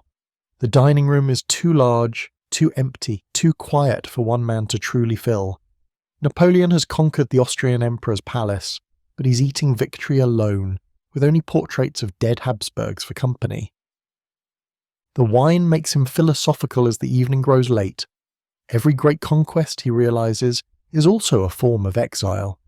He's sitting at the pinnacle of European power, but there's nobody left who can relate to his experience. Nobody who remembers the young officer who once struggled to pay for decent meals. As Napoleon finishes the last of the Habsburg wine collection, he stares out the tall windows at Vienna spread below him like a conquered city should be. Quiet, subdued, entirely under his control, yet something about the silence feels ominous rather than triumphant. His victories have been so complete, so devastating to traditional European armies, that his enemies will be forced to find new ways to fight him. The kind of warfare that doesn't depend on brilliant generals or perfect tactics, but on something far more dangerous, the hatred of entire peoples who refuse to accept defeat. What happens when this master of conventional triumph faces enemies who abandon every rule of civilized warfare? What happens when Napoleon discovers that his greatest threat comes not from emperors in palaces, but from peasants who fight with nothing left to lose? It's 1808, and Napoleon thinks Spain will fall like all the others. Another crown for his family collection, another country to bend the knee. He places his brother Joseph on the throne, as if Spain were just another pawn in his game. But Spain does not play by his rules. At first, the French march in confident ranks through dusty towns. The drummers beat time, banners snap in the wind. These men are veterans, proud of their emperor, hardened at Austerlitz and Jena. They expect another easy victory. Then the bells ring. Not church bells for prayer, but alarm bells. Every clang echoes across rooftops and alleyways. Soldiers look up to see shutters slamming, windows closing, the streets go silent, too silent. Then the first stone crashes down from a balcony, then boiling water, then gunfire. One French soldier, let's call him Henri, remembers the shock most of all. He'd survived cannon fire, cavalry charges, the roar of muskets at close range. But nothing prepared him for a mob of villagers, women screaming from doorways, boys with kitchen knives darting from shadows. He'd been marching with a dozen men. By the time the bells stopped ringing, only 4 stumbled out alive. And the worst part, they didn't even know who killed the rest. Was it a farmer in the fields? A priest with a musket under his robes? A grandmother clutching a pistol? Spain had become one giant battlefield where everyone was an enemy and nowhere was safe. The French call it guerrilla warfare, little war. But Henri laughs bitterly at the name. There is nothing little about watching your captain strangled in a barn, his body left for the pigs. Nothing little about waking to screams in the night as raiders slit the throats of men sleeping inches away from you. Marching through Spain feels like walking through a haunted land. Every bend in the road might be an ambush. Every hilltop might hide sharpshooters. Soldiers begin to dread villages more than open battlefields because villages mean alleys, alleys mean shadows, and shadows mean death. Supplies vanish constantly, convoys never arrive. Henri recalls trudging through the mountains, stomach gnawing with hunger, only to find wagons burned to ash, the mules butchered for meat, drivers hanging from trees as if the land itself was mocking them. Napoleon can plan a battle to perfection, but how do you plan against ghosts? He commands men to sweep the countryside, but when they arrive, the villages vanish into hills and caves. By the time the French relax, the attacks begin again. The fear spreads like rot. Veterans who once marched proudly now flinch at every creak of a door. Henri admits the shame. He, a soldier of the greatest army in Europe, felt his heart pound faster at the sight of a shepherd's crook than he ever had facing enemy cavalry. The numbers are staggering. Hundreds of thousands of French soldiers will vanish into this maze of ambushes and revenge, not in glorious clashes of armies, but one patrol at a time, one lonely soldier at a time, one cut after another. And for Napoleon, the humiliation is unbearable. He's defeated emperors on open fields, but here he is mocked by peasants with pitchforks. His brother Joseph wears a crown in Madrid, but it may as well be made of paper. No throne is secure when the streets themselves drip with hatred. What emerges from Spain is not just defeat, it is a revelation. You can conquer palaces, you can redraw maps, but you cannot rule a people who refuse to be ruled. For soldiers like Henri, the lesson cuts deepest of all. He set out believing he was part of a grand army, the unstoppable force of Europe, but Spain stripped that illusion away. It showed him what it meant to be hunted, despised and broken, not by armies, but by ordinary people who fought like they had nothing left to lose. Spain is bleeding Napoleon's empire dry, one shadow at a time, and now a new horror looms. If this stubborn, starving country can humble the French like this, what will happen when Napoleon leads his men into a land even larger, colder and more merciless? What will happen when he marches into Russia? It's the summer of 1812, and Napoleon unleashes the largest army Europe has ever seen. 600,000 men set out across the endless plains, banners fluttering in the breeze, the emperor's eagles gleaming in the sun. The drums thunder with confidence. This is the Grande Armée, and everyone believes it is unstoppable. Among them is Henri, the soldier who once bled through Spain's alleys and mountains. When the order came to march east, he felt a strange mix of dread and excitement. Spain had been misery, but here was a chance for redemption. Around the campfires, the talk was certain. One crushing battle, the Tsar forced to kneel, and all of Europe finally secured under Napoleon's rule. Henri wanted desperately to believe it. At first, the march feels almost like a festival. Columns of men stretch across fields, filling the roads with the tramp of boots and the clatter of wagons.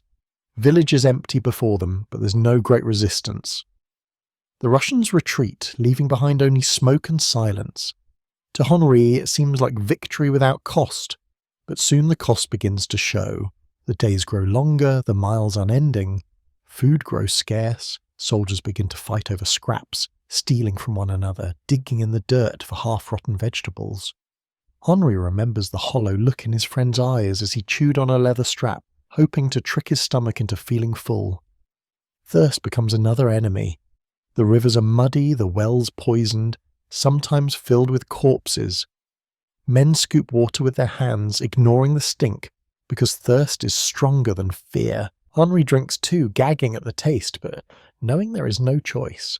The silence is worse than the hunger. Spain had been noisy, filled with ambushes and cries. Russia is nothing but a horizon. Endless flat land where the sky feels bigger than the world itself. Henri finds the silence maddening. You march for hours, for days, hearing nothing but boots on dirt, the creak of wagons, the groan of exhausted men. It makes the mind unravel. Then comes the heat. The Russian summer is dry and cruel. Dust rises in choking clouds, sticking to sweat-soaked uniforms. Men collapse from exhaustion, gasping in the dirt. The army marches past them, unable to stop, unable to help. Henri steps over them, eyes fixed forward, but the guilt presses down with every step. At last, September turns. The winds shift. The days grow colder. Henri wakes with frost stiffening his blanket, breath rising in white clouds. The first flakes of snow drift down, light at first, then heavier. The men laugh uneasily, telling themselves winter is far away. But deep down, Henri feels a tightening in his chest. He knows what cold can do. Still, they march on, always further, always deeper into Russia. And then, after months of misery, after hunger and thirst and frost, Moscow finally appears on the horizon. Henri feels his knees weaken at the sight. The spires rise like painted flames, onion domes glinting against the grey sky. For a moment, hope floods back. Perhaps it was worth it. Perhaps this nightmare march will end in triumph. But as the army enters the city, the hope dies quickly. The streets are silent, the houses empty. Moscow has been abandoned. Henri pushes open a door, finds a table still set with plates, but the food is gone, the people vanished. It feels like walking through a ghost city. And then the fires start. Columns of smoke rise into the sky, flames licking at wooden homes, sparks catching across entire districts. The Russians have set their own capital ablaze. Henri stands in the street, heat scorching his face, ash falling like black snow.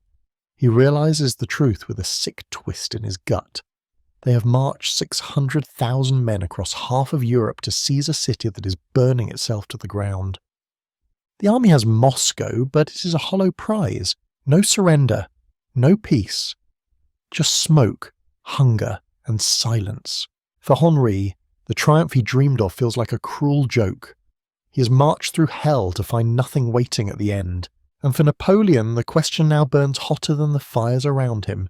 If the Tsar will not surrender, what comes next? Moscow is gone. The city has burned itself to ash, and with it, Napoleon's dream of forcing the Tsar to surrender. The order comes in October 1812, retreat. 600,000 had marched into Russia. Now begins the walk home. For Henri, it feels less like an army marching and more like a funeral procession that never ends. The cold descends with a cruelty he's never known. At first, it's just frost on the ground, snowflakes stinging his cheeks. Then the nights drop below freezing. The wind howls across the plains like a living thing, tearing through thin uniforms, cutting straight to the bone. Henri wakes one morning to find his fingers blackened at the tips. Frostbite has already claimed them, and he knows there is nothing to be done. Food vanishes almost at once. The land is stripped bare, burned villages, empty fields, carcasses already gnawed by scavengers. Horses drop in their traces, ribs poking through stretched skin. The soldiers fall on the bodies immediately, knives flashing, cutting meat from steaming corpses while the blood is still warm. Henri forces himself to eat the tough flesh, gagging, but hunger doesn't care about pride. The march becomes a trail of bodies. Every few steps, another man collapses in the snow, too weak to rise. The living walk past because they must.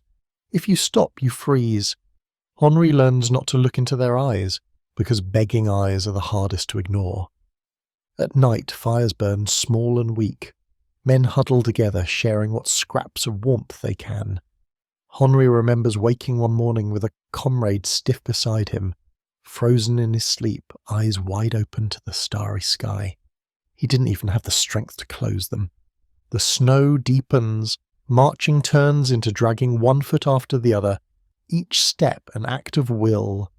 Boots fall apart, toes blacken, blood seeps into the snow with every shuffle. The wolves come next, their howls echoing across the fields, circling the stragglers. One night Henri watches them drag down a man who had fallen behind. The screams are swallowed by the dark, then silence, only the crunch of bone under jaws. Napoleon still rides at the head, but even his presence feels ghostly now. The emperor who once dazzled Europe seems shrunken in the endless snow. Rumours swirl. He has abandoned them. He has no plan. He's already looking for escape. Whether true or not, Henri feels the morale collapse. No one marches for glory anymore. They march only to survive. The worst comes when the crossings begin. At the Berezina River, the bridges are jammed with thousands of men clawing to get across. Cannon fire rips into the crowd, the river swallowing soldiers whole as ice breaks beneath them. Henri remembers the panic, men trampling each other, screams mixing with the thunder of artillery. Somehow he makes it across, though he can never explain how. By December, the army is barely an army at all. Of 600,000 who set out, perhaps 100,000 still move. Henri looks around and sees not soldiers, but skeletons wrapped in rags, stumbling shadows who no longer speak. He forgets faces as soon as he sees them, because by the next day most are gone. 1 in 6 will survive this march. Henri is one of them. When he finally stumbles across the border, his body is a shell. His cheeks are hollow, his hands mangled, his spirit scarred beyond recognition. He left France as part of the greatest army the world had ever seen. He returns as a ghost carrying the memory of 500,000 dead. And Napoleon? He returns too, but not as the master of Europe. The retreat from Moscow has shattered the myth of his invincibility. For the first time, the emperor who once seemed untouchable has been broken by a power he could not command, the winter itself. The boy from Corsica who believed he was destined to rule the world now faces the truth. Even the greatest genius cannot outmarch hunger, cannot outflank frost, cannot conquer the endless silence of snow. But broken men can still be dangerous, and Napoleon is not finished yet. He will claw back to power, if only for one last gamble. The retreat from Russia left his army shattered, but not his will. He gathers new men, fights on through desperate campaigns in Germany and France, clawing at Europe like a cornered wolf. For a time it looks as if he might even pull off the impossible again, but the Allies close in, and by 1814, Paris itself falls. Now the Emperor of Europe sits in Fontainebleau Palace, surrounded not by cheering marshals, but by silence. The same silence that once filled Vienna. After his victories, it now hangs heavy in his own home. Outside, the Allies demand his abdication. Inside, his most loyal generals, men who had followed him through fire and snow, beg him to surrender. He tries to resist. He pounds his fist on the table, calls them cowards, insists he can raise another army. But deep down, he knows the truth. France is exhausted. The blood of 500,000 sons has already soaked the soil from Spain to Moscow. His people are done. The paper lies before him, demanding his signature. It feels heavier than a sword, heavier than a crown. For the first time in his life, Napoleon hesitates not because of fear, but because of finality. He knows the moment he signs, the dream dies. And yet he signs. Napoleon is no longer the emperor of the French. His punishment is exile, not to a dungeon, but to a speck of rock in the Mediterranean called Elba. 12 miles long, a few thousand peasants, olive groves and goats. That is what remains of his empire. When he arrives, the islanders gape at him like a visiting monarch, and Napoleon plays the part. He organises militias, inspects mines, orders new roads. He rules Elba as if it were France itself.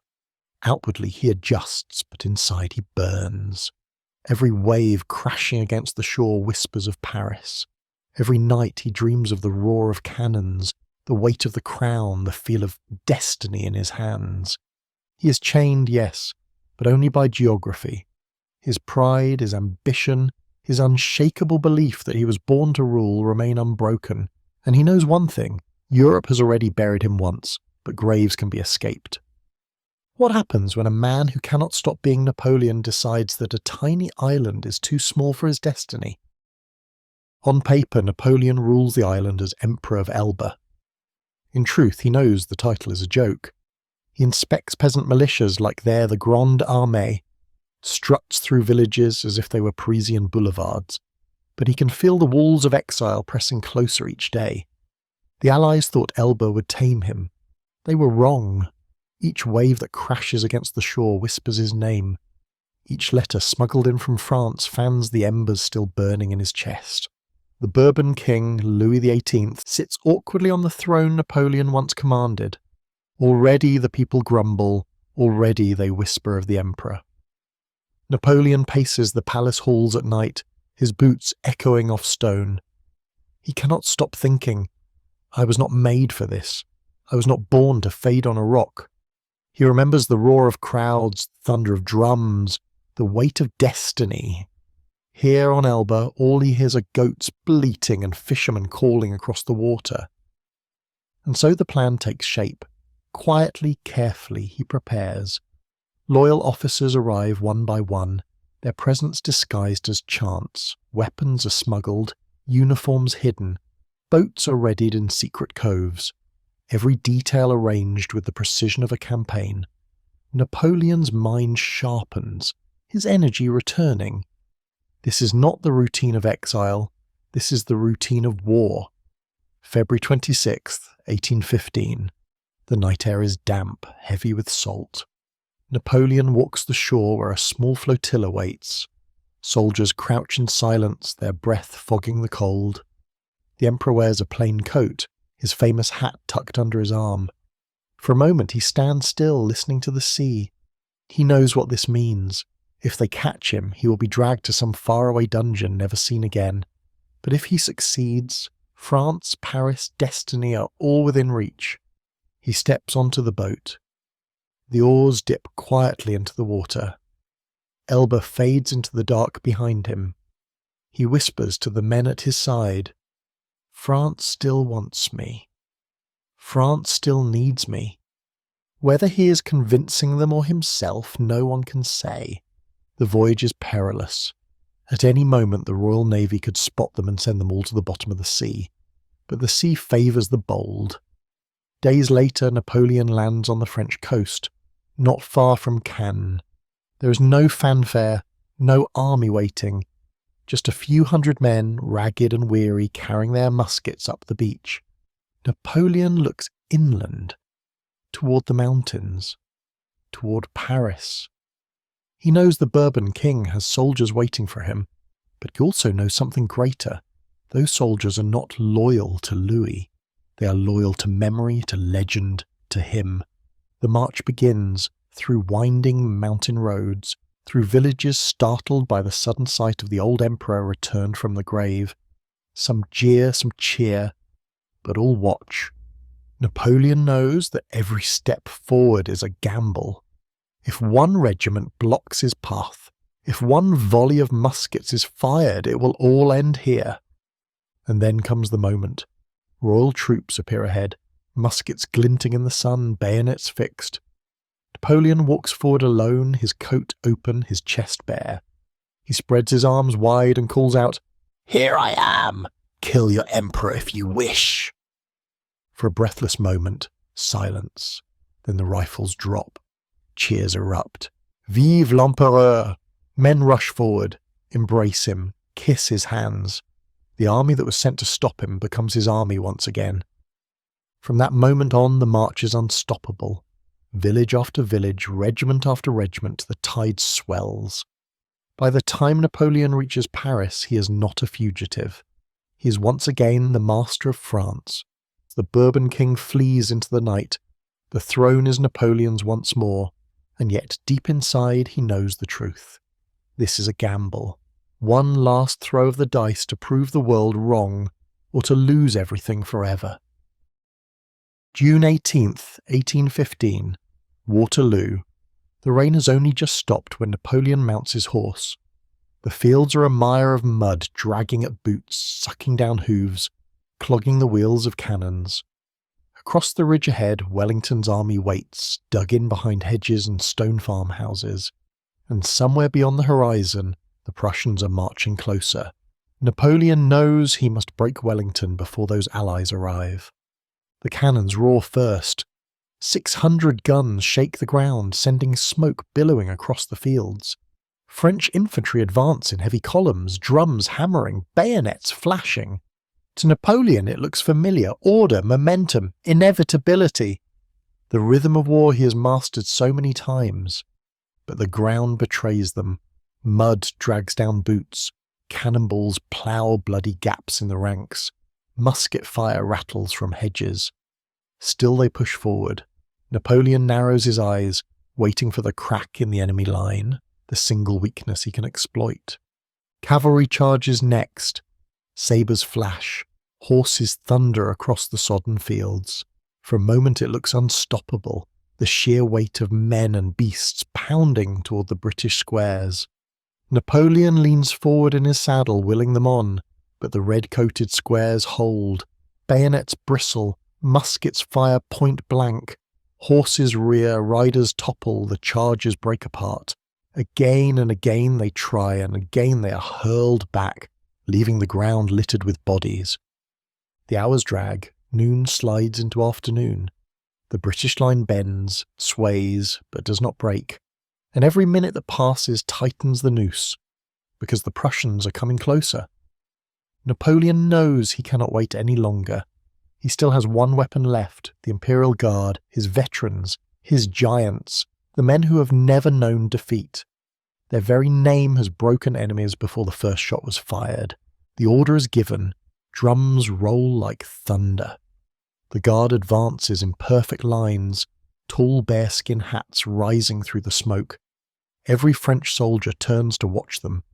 The battlefield hushes. If anyone can decide the day, it is them. The Guard climbs the ridge. Musket fire crashes into their front. Cannon shot tears through their ranks. But they keep marching step after step, steady as stone. Napoleon watches, his fists tight around the reins. This is the moment, the strike that will bring Wellington down. Then the ground trembles from the east. At first it is distant, a low rumble. Then it grows, the shouts of men, the beat of drums, the glint of bayonets. The Prussians have arrived. Blucher's army pours onto the flank, fresh and fierce, striking the French just as the Guard clash with Wellington's line. Volley after volley rips into them from the front, while Prussian steel hammers their side. The slope becomes a slaughter ground. For the first time in history, the Imperial Guard falters. They stagger, hesitate, waver under the storm of fire, and then the impossible happens. They break. A cry rises across the ridge. La Garde recule. The Guard retreats. At first no one believes it. The Guard does not retreat. They never retreat, but the truth spreads like wildfire. The line buckles, men fall back, and panic erupts. The rest of the army sees it and collapses. If the Guard cannot hold, no one can. Shouts of "Sauve qui peut," every man for himself, tear through the ranks. Muskets are flung aside, standards abandoned. Cavalry scatter. What was once the pride of Europe dissolves into a stampede of fleeing men, swallowed by smoke and mud. As dusk falls, Napoleon sits in the saddle, staring across a field of ruin. The thunder of cannons fades into the cries of the broken. His marshals hover nearby, but none speak. What is there to say? He has gambled everything, his empire, his throne, his destiny, on this single day, and he has lost. Waterloo is not just a defeat, it is the end. Napoleon turns his horse and rides from the field surrounded by shadows. Shadows of men, shadows of an empire that is gone. Behind him lies the wreckage of his dreams. Ahead lies silence. But this silence is different from the one in Vienna or in Fontainebleau. This silence feels like a grave being filled. The Allies will not make the same mistake twice. Elba was too close, too easy to escape. This time they will choose a prison no map can offer hope from, a speck of rock in the middle of the Atlantic, a place where the horizon itself becomes a wall. And there, cut off from armies, crowns and battlefields, Napoleon will face the strangest chapter of his life. What does a man who once ruled half the world do when all that's left is time? October 1815. A British ship cuts through the Atlantic swells, carrying its most extraordinary passenger. Not a king, not a diplomat, but a prisoner. Napoleon Bonaparte, once master of Europe, now sits on the deck in a plain grey coat, staring at the endless sea. No flags, no drums, no crowds, only water stretching in every direction. A horizon that never changes.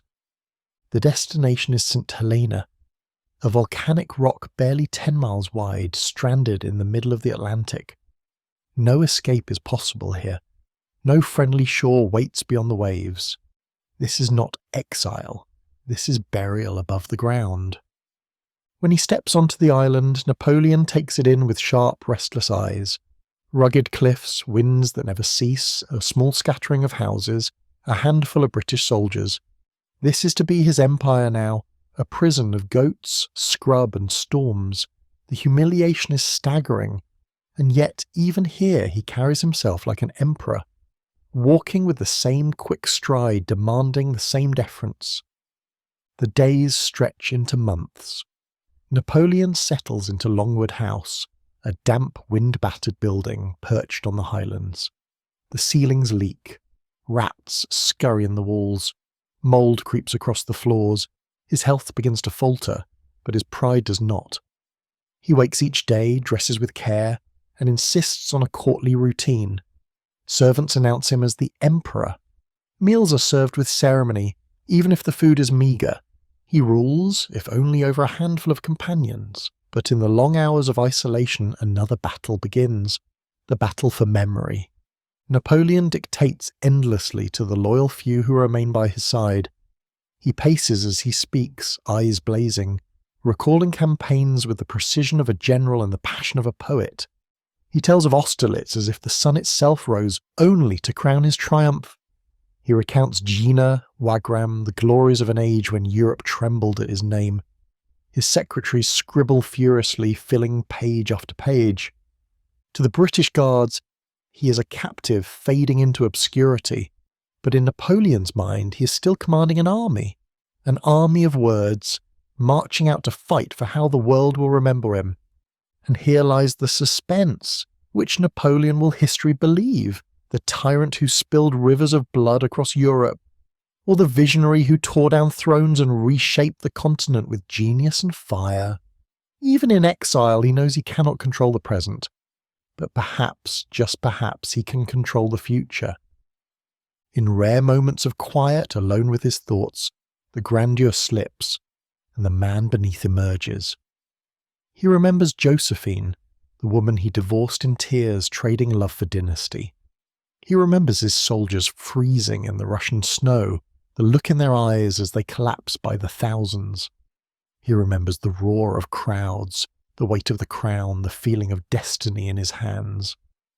All of it is gone now, but the memories are sharp enough to cut.